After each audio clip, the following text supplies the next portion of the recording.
교재 75페이지입니다. 제가 읽겠습니다. 물고기 뱃속에서 나온 요나가 다시 하나님의 말씀을 전하기 위해 니느웨로 갑니다. 그곳에서 40일 후에 니느웨 멸망을 선포했을 때 놀랍게도 니느웨 백성들은 하나같이 회개를 합니다. 그런 회개의 역사를 보시고 하나님께서 뜻을 돌이켜 심판을 내리지 않으십니다. 요나 선지자는 자신이 미워하던 니느웨 도성에 하나님의 심판이 임하기를 진심으로 바라며 초막을 짓고 그 멸망 과정을 감상하고자 합니다.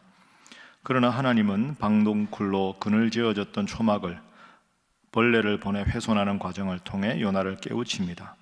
하나님이 아끼는 생명들이 니느웨에 너무도 많다는 사실을 다시 한번 알게 하십니다. 요나서는 4장의 짧은 내용이라 어제 오늘 말씀으로 이제 정리가 됩니다. 니느웨는 아수르, 북이스라엘이 원수처럼 여겼던 아수르의 수도라고 말씀드렸습니다. 아주 큰 도시입니다. 4장 마지막 절 11절에 보면 좌우를 분별하지 못하는 자가 12만 명이다. 좌우를 분별하지 못한다는 게 뭘까? 학자들의 여러 가지 해석이 있지만 가장 무난한 해석은 아직까지 성숙하지 않은 어린이들, 아이들이 12만 명이다. 그 당시에 12만 명이면 작년까지 합하면 엄청나게 큰 도시다. 사흘길을 걸어야 회개 복음을 어느 정도 전할 수 있다. 그러니까 그 도성에 하나님께서 니느웨에 가서 요나야 회개 복음을 전하라. 요나 마음은 어떨까요? 자, 우리가 1장을 생각해 보면 요나는 니느웨 가기 싫었습니다. 하나님께서 나에게 선지자의 직분을 주셨는데 왜 하필 많은 나라 중에서 우리의 원수 같은 나라 아수르의 수도인 니느웨에 가야 합니까? 가지 않겠습니다. 그렇게 했죠. 그래서 1장 3절에 보면 다시스로 도망을 가려고 합니다. 그러니까 지금 이 니느웨와 다시스는 정반대 방향입니다. 그러니까 하나님의 명령대로 살지 않고 반대로 간 거죠. 그러다가 큰 물고기 뱃속에 3일 동안 있습니다. 하나님께서 풍랑을 보내셔서 요나를 회개하게 만드신 거죠. 내가 하나님 명령을 어겼다. 하나님, 제가 죄송합니다. 그걸 깨닫게 하십니다. 그리고는 이제 오늘 3장이 시작되는 거죠. 자, 3장에 하나님의 명령입니다. 자, 1절과 2절 말씀 우리 다 함께 읽어보겠습니다. 시작. 여호와의 말씀이 두 번째로 요나에게 임하니라. 이르시되 일어나 저 큰 성읍 니느웨로 가서 내가 내게 명한 바를 그들에게 선포하라 하신지라. 아멘. 하나님께서 내가 내게 명령한 것을 선포하라 이렇게 말씀하십니다. 자, 그래서 이제 죽을 고비를 넘긴 요나가 하나님의 말씀대로 순종합니다. 3절에 보면 요나가 여호와의 말씀대로 일어나서 니느웨로 가니라. 니느웨는 사흘 동안 걸을 만큼 하나님 앞에 큰 성읍이더라. 자, 4절 함께 읽습니다. 시작. 요나가 그 성읍에 들어가서 하루 동안 다니며 외쳐 이르되 40일이 지나면 니느웨가 무너지리라 하였더니. 아멘. 3절과 4절이 차이가 있죠. 3절에 보면 니느웨는 큰 성읍이라 사흘 동안 걸어야 되는 성읍이다 이렇게 나옵니다. 그런데 요나의 행동을 자세히 보십시오. 4절 며칠 동안 외쳤습니까? 하루 외쳤습니다. 이게 무슨 뜻일까요? 억지로 한다 이 뜻입니다. 죽을 고비에서 넘어 살았지만 하기 싫다 이거죠. 요나가 가만히 보면 상당히 자기 주장이 강한 사람입니다. 좋은 말로 자기 주장이고 좀 속된 표현으로 하면 고집이 아주 센 사람입니다. 하나님 말씀하셨다고 내가 꼭 그렇게 해야 돼? 죽다 살아났으면 고분고분할 법도 한데 안 그럽니다. 또 보십시오. 5절 니느웨 사람들이 하나님을 믿고 금식을 선포하고 높고 낮은 자를 막론하고 굵은 베옷을 입은지라. 그 일이 니느웨 왕에게 들렸다. 왕이 보좌에서 일어나 왕복을 벗고 굵은 베옷을 입고 제위에 앉으니라. 그리고 왕과 대신들이 조서를 내려서 7절에 보면 사람이나 짐승이나 소떼나 양떼나 아무것도 입에 대지 말아라. 먹지도 말고 물도 마시지 말아라. 여러분 이런 적이 없습니다. 사람이 회개할 때는 안 먹을 수 있는데 니느웨 왕이 뭐라고 합니까? 짐승들도 먹지 말아라. 물도 먹지 말아라. 짐승이 무슨 죄가 있습니까? 짐승이 우상 숭배한 것도 아닌데 철저한 회개를 말하는 겁니다. 자, 8절 함께 읽어봅니다. 시작. 사람이든지 짐승이든지 다 굵은 베옷을 입을 것이요 힘써 하나님께 부르짖을 것이며 각기 악한 길과 손으로 행한 강포에서 떠날 것이라. 아멘. 짐승이 무슨 굵은 베옷을 입습니까? 여러분, 이게 생각해 보면 우스운 이야기입니다, 이게. 근데 이걸 가만히 한번 생각해 보면 니느웨는 하나님을 섬기던 도시가 아닙니다. 우상 숭배하던 도시 아닙니까? 아수르의 수도라니까요. 지금 요나는 죽다 살아났기 때문에 다시 죽기 싫으니까 하나님 말씀대로 하긴 한 겁니다. 그런데 하나님은 분명히 니느웨가 사흘 길이라고 했는데 억지로 하다 보니까 하루만 다닌 겁니다. 그리고 정말로 하나님의 뜻대로 하려면 제일 먼저 누굴 찾아가야 합니까? 왕을 찾아가야죠. 전능하신 하나님이 나에게 명령하셨다. 회개하지 않으면 40일 후에 멸망한다. 왕에게 먼저 선포하고 왕이 그 명령을 듣고 대신들과 모든 족속의 대표들에게 명령해서 온 백성에게 하달돼야 되는데 지금 의도적으로 이 요나는 생략했습니다. 3절 보시면 사흘, 4절에 하루, 5절에 니느웨 사람들에게 외쳤는데 6절 그 일이 니느웨 왕에게 들렸습니다. 요나가 전해서 들린 게 아니고 사람들 사이에 회개 운동이 일어나면서 소문이 나서 왕에게까지 간 거죠. 그러니까 이 말은 요나는 왕에게 가지 않았다는 뜻입니다. 그런데 상상도 못한 일이 벌어진 거죠. 이방신을 섬기던 왕이 직접 대면하지도 않은 이방의 선지자가 와서 회개해라, 안 그러면 망한다. 그 말 듣고 정신이 번쩍 나서 물도 마시지 말아라, 음식도 먹지 말아라, 우리뿐 아니라 짐승들도 다 그렇게 해라. 그리고 회개의 상징이 굵은 베옷을 입는 거 아닙니까? 굵은 베옷을 입는데 우리만 입지 말고 짐승들까지 입어라. 깜짝 놀랄 일입니다. 여러분, 전무후무한 일이죠. 짐승들에게까지 이렇게 회개 운동을 한 사람은 니느웨 이 왕밖에 없습니다. 자, 9절 보십시오. 하나님이 뜻을 돌이키시고 그 진노를 그치실 줄 누가 알겠느냐? 기대했죠. 결과입니다. 10절 함께 읽습니다. 시작. 하나님이 그들이 행한 것 곧 그 악한 길에서 돌이켜 떠난 것을 보시고 하나님이 뜻을 돌이키사 그들에게 내리리라고 말씀하신 재앙을 내리지 아니하시니라. 아멘. 자, 그래서 오늘 본문은 딱 보면 3장은 요나는 건성건성했습니다. 그런데 니느웨가 망하지 않았습니다. 여기서 본문의 첫 번째 중요한 교훈이 있습니다. 하나님의 말씀은 자체로 능력이 있다 하는 것입니다. 하나님의 말씀은 자체로 능력이 있습니다. 요나는 준비된 선지자가 아닙니다. 철저하게 외치지 않았습니다. 웬만한 선지자 같았으면, 죽다 살아났으면 니느웨가 하룻길이라도 하룻길을 사흘을 반복해서 다니면서까지 차치 전해야 되는데 사흘길인데 하루만 전했습니다. 왕궁의 근처에도 가지 않았습니다. 그런데 니느웨 사람들이 다 회개합니다. 이게 무슨 뜻일까요? 하나님의 말씀은 자체로 능력이 있다 하는 겁니다. 그러니까 때로는 말씀을 전하는 이 대언자가 말주변이 없고 이 사람이 신앙생활을 제대로 하지 않아서 게으를 때가 있고 부족해도 그 사람의 능력이 아니라 말씀 자체가 능력이 있어서 전하는 사람의 수준이나 능력과 관계없이 말씀이 위대한 능력을 행한다는 거죠. 그러니까 여러분, 늘 말씀드리지만 아이들이 어릴 때부터 예배를 드려야 되는 이유가 여기에 있습니다. 개구장이 쟤들 와서 예배 드리는데 반은 떠들고 기도할 때 눈 뜨고 쟤들이 무슨 예배가 의미가 있나? 그게 아닙니다. 늘 말씀드리는 대로 가랑비에 옷 젖는다니까요. 오늘 요나는 분명히 건성건성 전했습니다. 근데 건성건성 전한 말씀이지만 그 말씀이 하나님의 말씀일 때 온 왕부터 백성들, 짐승들에게 이르기까지 다 금식하고 굵은 베옷을 입고 회개합니다. 하나님의 말씀이 능력이 있기 때문입니다.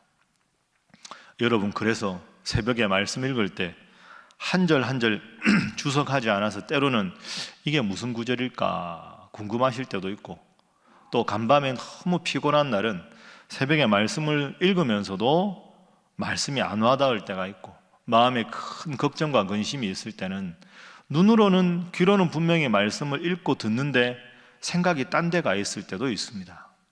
그러나 오늘 말씀을 잘 생각해 보십시오. 내가 영적으로 수준이 높아야 말씀이 능력을 행하는 게 아닙니다. 말씀 자체가 능력이 있는 거죠. 여름에 홍수가 크게 큰 비가 오면요, 작은 개천에 둥둥 떠내려가던 지저분한 것들, 쓰레기 비슷한 거 있죠. 큰 비가 오면 말끔하게 씻겨져 나갑니다. 그건 큰 비가 그만큼 큰 능력이 있기 때문이죠. 말씀 자체가 능력이 있다. 그래서 매일 말씀을 읽다가 이미 아는 말씀인데 읽을 때마다 내 마음에 새로운 말씀이 와닿고 새로운 깨달음이 생기고 그 말씀 붙잡고 기도하고, 왜? 말씀 자체가 능력이 있으니까. 늘 말씀 중심으로 나의 영적 수준과 관계없이, 때로는 말씀 전하는 자의 영적인 능력과 관계없이 하나님의 말씀 자체가 능력이 있고 좌우의 날선 어떤 검보다도 예리하고 우리의 영과 혼과 심령과 골수를 찔러 쪼개기까지 하는 귀한 말씀, 늘 묵상하고 말씀 때문에 힘을 얻고 말씀 때문에 승리하는 여러분 모두가 되시기를 주님 이름으로 축복합니다. 자, 두 번째 교훈을 한번 생각해 보겠습니다. 두 번째 교훈은 오늘 전반적인 내용입니다. 여러분, 이 요나서가 매우 중요한 이유가 있습니다. 간혹 이렇게 말씀하는 분들이 있습니다. 평신도들 중에 여러분이 그렇다는 건 아니고요, 우리는 하나님을 잘못 믿고 있다. 구약 시대에는 이스라엘만을 위한 이스라엘의 부족신이었는데 여호와 하나님이, 그게 신약 시대 넘어오면서 예수가 전한 하나님이 로마의 국교가 되면서 전 세계의 종교로 기독교가 확산되었다. 그래서 우리는 지금 성경을 제대로 모르고 있다. 여호와 하나님은 온 우주의 하나님이 아니라, 이방인만을 위한 하나님이 아니라 이스라엘의 부족신앙이었다. 그 이스라엘의 부족신앙이 로마의 국교화되면서 전 세계 종교로 된 것인데, 신학자들이나 목사님들은 그런 거 전혀 고려하지 않고 그냥 처음부터 우주의 신 하나님, 위대한 하나님, 그렇게 가르치는 것인데, 그건 뭘 모르고 하는 말이다. 심심치 않게 제 귀에도 들립니다.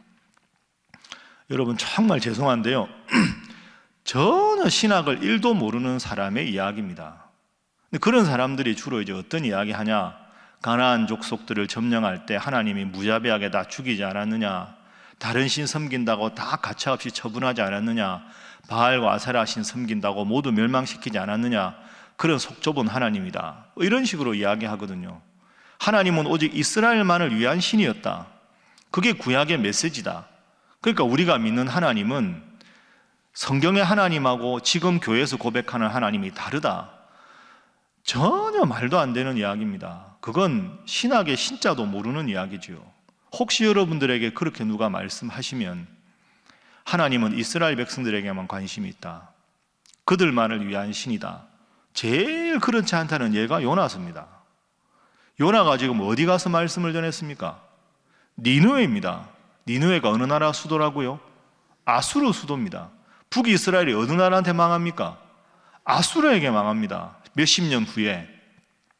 하나님은 이스라엘만을 위한 신이라면 요나가 맞는 거죠. 왜 적국에 가서 내가 복음을 전해야 합니까? 회개의 복음을 왜 전해야 합니까? 우리의 원수인데, 이방인인데 죽어 마땅하지 않습니까? 이게 요나 입장입니다. 근데 하나님은 그렇지 않습니다. 나는 이스라엘 백성들만을 위한 하나님이 아니다. 나는 나를 따르는 사람만 창조하지 않았다. 하나님은 온 우주를 창조하셨죠. 그 당시에 많은 사람 중에서 하나님이 아담과 하와를 창조하실 때 이미 사람들을 만들 때 나를 믿기로 작정했기 때문에 아담과 하와를 만든 게 아닙니다. 아담과 하와는 온 인류의 조상이지 하나님을 믿는 사람들만의 조상이 아니지요. 이스라엘과 유다가 잘못했을 때 바사왕 고레스를 통해서 해방시키지 않습니까? 고레스가 하나님을 믿었습니까? 이방신을 섬기는 사람입니다. 하나님은 결코 이스라엘만을 위한 하나님이 아닙니다. 적국이라 할지라도 하나님의 백성이다. 이게 요나서지요. 그래서 요나서의 제일 중요한 신학적인 중요성이 여기 있습니다. 이게 두 번째 기도 제목입니다. 선교에 힘쓰는 교회가 되게 하소서 하는 것입니다. 선교에 힘쓰는 교회가 되게 하소서. 요나가 지금, 그러니까 요나는 사실은 선교의 기록입니다. 억지로 갔지만, 억지로 전했지만, 마음 내키지 않았지만 하나님 말씀이 전해질 때 말씀 자체가 능력이 있어서 이방신을 섬기는 아수르 사람들이, 니느웨 사람들이 회개하고 복음으로 돌아왔다. 그랬을 때 하나님은 아수르를 멸망시키지 않았다. 여러분, 그래서 선교는 준비가 다 되고 완벽해서 가는 게 아닙니다. 그 나라 사람들이 복음을 받을 만한 마음이 있을 때 가는 게 아닙니다. 그 기다리다가 선교 언제 하겠습니까? 준비되지 않아도, 저들이 준비되지 않아도, 부족해도 말씀 들고 나가는 겁니다. 그러니까 오늘 이 두 가지 교훈이 매우 중요합니다. 말씀을 전하는 자의 부족함을 보고 선교의 시기를 정하는 게 아니라 전하는 자가 부족해도 말씀 자체의 능력을 믿고 나가는 것이 선교다. 두 번째, 우리끼리만 하나님 잘 믿고 살아가는 게 하나님 뜻이 아니라 적국이라 할지라도, 이방신을 섬기는 나라라 할지라도 말씀을 전하는 것이 하나님의 뜻이다. 이게 요나서의 매우 중요한 교훈입니다. 그래서 새벽에 우리가 기도할 때 선교사님들 위해서 따로 기도합시다 말씀드리지 않아도 여러분 열심히 기도하시고 그분들 위해서 후원하셔야 합니다. 우리가 해야 될 일을 우리를 대표해서 신일교회 이름을 걸고 그분들이 선교하는 거죠. 끝없이 기도해야 되는 이유가 여기 있습니다. 세계 각지에 파송되어 있는 선교사님 위해서 기도하시고, 여러분 성경을 읽을 때 늘 말씀드리지만 신앙에는 기초 체력이 참 중요합니다. 하루하루 새벽기도 나오고 한 주 한 주 주일 예배 드리고 매일 기도하는 것 아무것도 아닌 것 같은데, 이런 신앙의 기초 체력을 잘 다져두어야 여러분의 인생에 큰 위기가 있을 때, 갑자기 영적으로 힘을 써야 할 때 그 힘을 쓸 수 있는 에너지가 평소의 신앙의 기초 체력에서 나오는 거죠. 그렇지 않으면 신앙생활 게을리하고 한두 권 읽은 책으로 성경을 마음대로 재단하고 다른 분들에게 잘못된 이야기를 하고 그런 식으로 되는 것은, 그러고 직분이 높고 연륜이 생겨도 여러분 잘 생각해 보십시오. 차가 아무리 크고 화려하면 뭐합니까?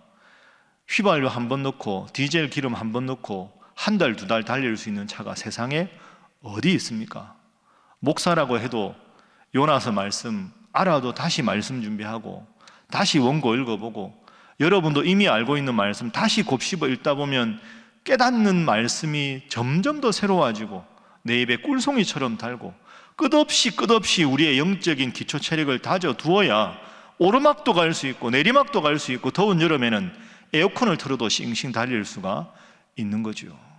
요나서의 중요한 교훈 두 가지 기억하시고, 말씀이 능력이 있다. 때로 내가 부족해도 이 말씀 붙잡고 살면 나는 주님 앞에 승리할 수 있다. 꼭 기억하시고, 또 이방 선교를 위해서 날마다 기도하시는 여러분 모두가 되고 또 우리 신일교회 될 수 있기를 주님 이름으로 축복합니다. 기도하겠습니다. 하나님, 말씀이 능력이 있음을 깨닫게 하시니 감사합니다. 오늘도 새벽기도 나왔습니다. 영상으로 함께합니다. 나에게 주신 말씀 구절 꼭 붙잡고 믿고 응답되기를 바라는 마음으로 간절히 기도하여 말씀의 능력이 내 삶을 지배하는 복된 삶이 되게 하여 주옵소서. 하나님, 열심히 선교하며 후원하며 선교사님들을 위해서 기도하는 우리 신일교회 되게 하여 주셔서 복음이 만방에 확장되게 하여 주시옵소서. 다 함께 주님 앞에 기도하겠습니다. 주여, 믿습니다.